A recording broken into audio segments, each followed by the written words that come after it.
A very good evening to you all, and thank you very much for joining us here on Rwanda Television News tonight. We do hope you had yourselves a very productive Tuesday and a great start to the new week. Here's our sneak peek to the edition.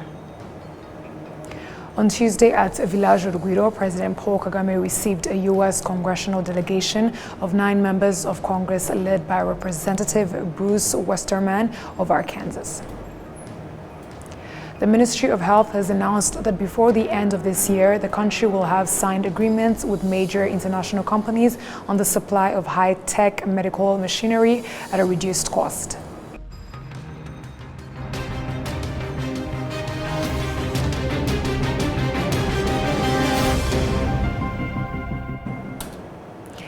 Once again, we're glad to have your company tonight, coming to you straight from the heart of Africa, Kigali, and my name is Martina Abera. On Tuesday at Village Urugwiro, President Paul Kagame received a U.S. congressional delegation of 9 members of Congress led by Representative Bruce Westerman of Arkansas, who also serves as the chairman of the U.S. House Committee on Natural Resources.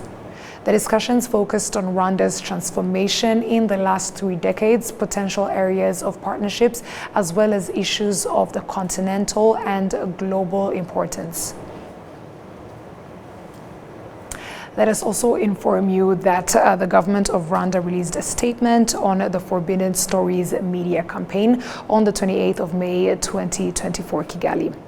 For several days this month, government officials and Rwandan citizens have been pestered by politically motivated campaigners planning a series of media hit pieces on Rwanda. We have declined to engage with the rehashed accusations because we have already addressed them repeatedly. Rwandans have come to expect this kind of media flurry by the usual actors timed to disrupt our upcoming presidential and legislative elections. In a similar vein, along Rwanda's western border in the conflict in Eastern Democratic Republic of Congo, there is a parallel attempt to protect the genocidal militia FDLR in the hopes of hurting Rwandans and in support of the open call for regime change by the president of the DRC. This objective will not materialize because of the strong unity and accountable political system that Rwandans have built over the years. Rwanda's democratic processes will continue, and Rwandans will make their choices about who they want to lead them into the future peacefully and confidently. Moving on to the next story, the plenary session of the Chamber of Deputies was presented with the results of the Public Accounts Committee (PAC) report on the analysis of the Auditor General's report on state finance for the 2022-2023 fiscal year. This report revealed several gaps in the management of public finances. Adam Kwizera has more on this report. On Tuesday, the plenary session of the Chamber of Deputies was presented with the results of the Public Accounts Committee (PAC) report, which analyzed the Auditor General's report on state finance for the 2022-2023 fiscal year.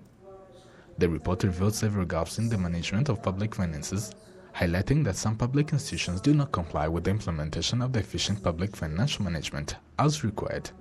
These institutions have been receiving repeated comments and recommendations from the PAC regarding their financial management practices. Mohakwa Valance, the president of Public Accounts Committee (PAC), expressed that the analysis of this report will not be limited to the committee itself. He emphasized that there will be a follow-up procedure in accordance with the law to ensure that necessary actions are taken based on the findings. In this report, several decisions were made. We requested the institutions working with the Ministry of Justice to investigate those responsible for specific offenses. For instance, regarding the RPC, we highlighted an issue where the cost of cutting one tree was found to be over 590,000 Rwandan francs. Therefore, we requested the Ministry of Justice to investigate and determine the reason behind this. The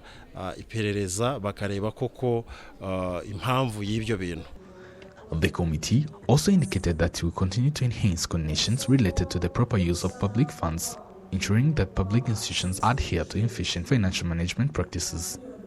On the other hand, the plenary session of the Chamber of Senate approved its views on the bill determining the national budget for the 2024-2025 fiscal year. Some of their suggestions included increasing the budget for transportation and the infrastructure to enhance alternative roads, improving energy distribution to ensure efficient water and electricity supply for all residents, and continuing to address the accommodation needs of the survivors of the genocide against Tutsi. Adam Squizera, RwandaTV News. The Ministry of Health has announced that before the end of this year, the country will have signed agreements with major international companies on the supply of high-tech medical machinery at a reduced cost. This comes after Rwanda's move to access 65% of all medicines and medical equipment directly from pharmaceutical companies, eliminating the middleman. We have more on this report. Rwanda has so far signed agreements with 16 pharmaceutical companies to supply medicines and medical equipment directly without the need for middlemen, greatly reducing costs. Today, we are looking at also equipment. So people give us equipment, they transfer knowledge to Rwanda, they train our local engineers here who will manage the equipment and maintenance. So that is a double gain for us because we get the equipment on a lower price, but we also get that training, that knowledge transferred to Rwanda.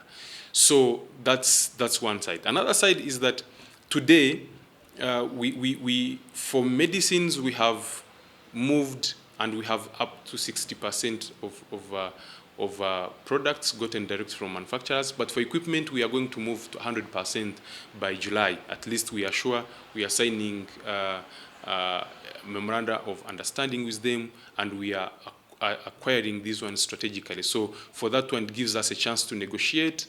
And what we did was for us to also modify our ways of working to make sure that we are better suited to work with manufacturers, because it's also what we needed to do to make sure that we tap into their mode of operation as well. The reduction in the cost of medicine that has come about as a result of the government deciding to go directly to suppliers and cut out the middlemen may not seem significant at first, but the way such costs rapidly add up and hit the final consumer who needs the medical treatment can be devastating when left unchecked. The cost of medication is going to be cheaper. It also implies that availability of all medicines will be easier. So there will be a lot of a variety and abundance of medication in every level of health sector, and it will be cheaper.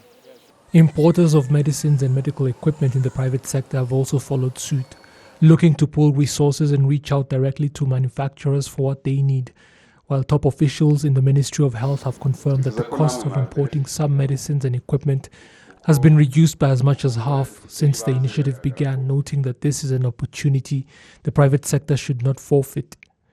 Rwanda imports between 3,000 and 4,000 different types of medicines every year, as well as medical equipment, all worth more than 100 billion Rwandan francs. The government of Rwanda recently assured parliamentarians that it would continue to support an initiative for the construction of sanitary rooms in schools specifically for girls. The rooms have proved very useful for girls during their monthly period. Back in 2017, the Ministry of Education released a report showing that girls 16 years and older in rural areas were missing a lot of school because of lack of sanitary pads during their period, a problem their male counterparts did not struggle with, an issue that is no longer a major problem since the introduction of sanitary rooms.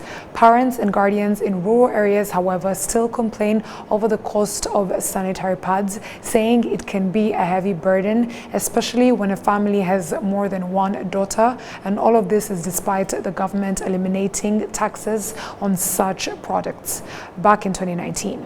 Surprisingly, the move did not stop the prices of the pads from increasing. In 2022, research carried out by the Rwandan NGO, the Women Economic Empowerment and Advisory Trust, found that 72% of girls and women in the country were unable to afford sanitary pads due to their cost. Agroforestry is one of the most productive in agriculture and resistant to climate change. The Ministry of the Environment held a meeting with research institutes and farmers, and this meeting was aimed for looking at the importances of planting trees mixed with different crops. Irakoze Cedric has more. This program of agroforestry development began in 2018 It played the biggest role in agriculture sector and climate change. We all agree that researchers are solutions of the problems we have today in agroforestry, and this will also help us to make research on trees that will resist climate change and their productivity of crops in agriculture. One of the scientists from the University of Ghent who participated in the conference said that it brought all researchers together to share ideas so that they can explore more. This conference is bringing more stakeholders together to share information about the contribution of agroforestry on several ecosystem services, and this linking together with all these stakeholders from different institutions is going to help us to share the findings we got in the field, but also get recommendations and enrich our research and to communicate further these findings. Again, also the timing, like if you want to know like how different floristic diversity can really attract this, so you need to have this diversity of floristic plants in agricultural landscapes, for example. So the floristic period, again, is a challenge. So you need to have this continuation of period for you to have a consolidated data, for example, on different plants. This meeting was the second edition, and it became clear that the rate of people who understand the program of agroforestry is growing up, but also that they still have gaps such as deforestation. Cedric Irakoze, RTV News. The Rwanda Revenue Authority announced that over 200 companies have voluntarily disclosed previously unreported taxes under the newly established Voluntary Disclosure Program. In a discussion held on Tuesday with the American Chamber of Commerce, Rwanda Revenue Authority officials explained the details of this program, encouraging members to comply and address any tax discrepancies as they are also concerned with the program. Olive Nete with more. The Voluntary Disclosure Program was established to encourage taxpayers to take advantage of the new waiver provided by the law on tax procedures, specifically in order to give opportunities to business operators in Rwanda who are registered for taxes but do not pay them properly, and those who have not registered their businesses or do not declare taxes on their businesses properly.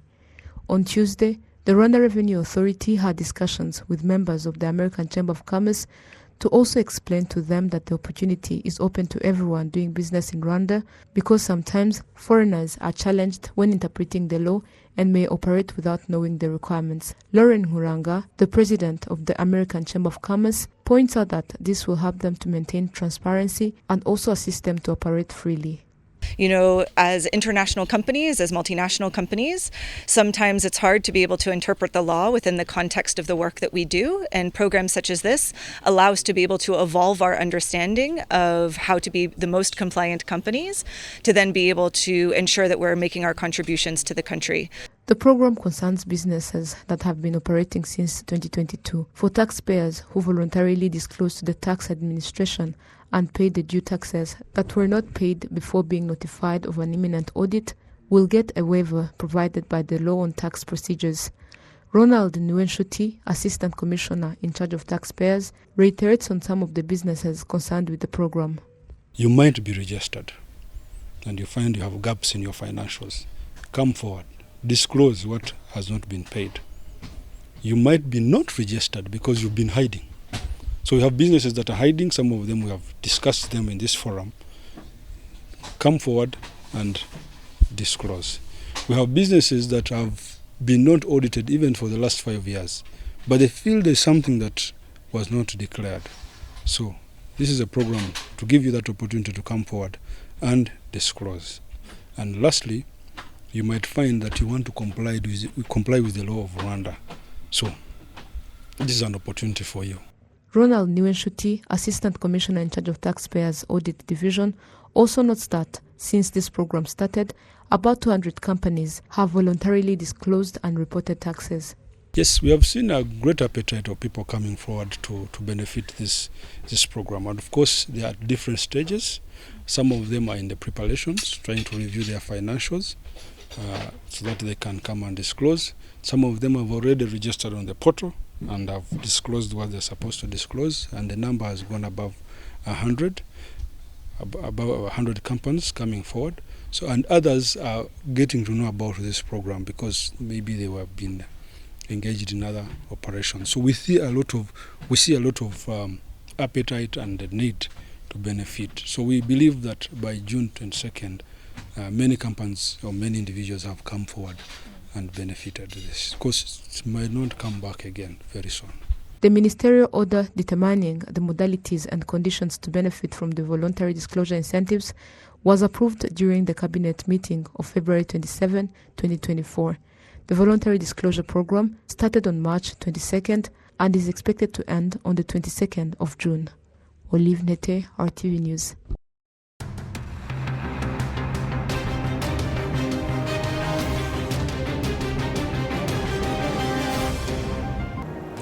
On behalf of the news production team as well as the technical team, we would like to thank you very much for sticking with us on RTV News. My name is Martina Abera. Stay safe and have a great night.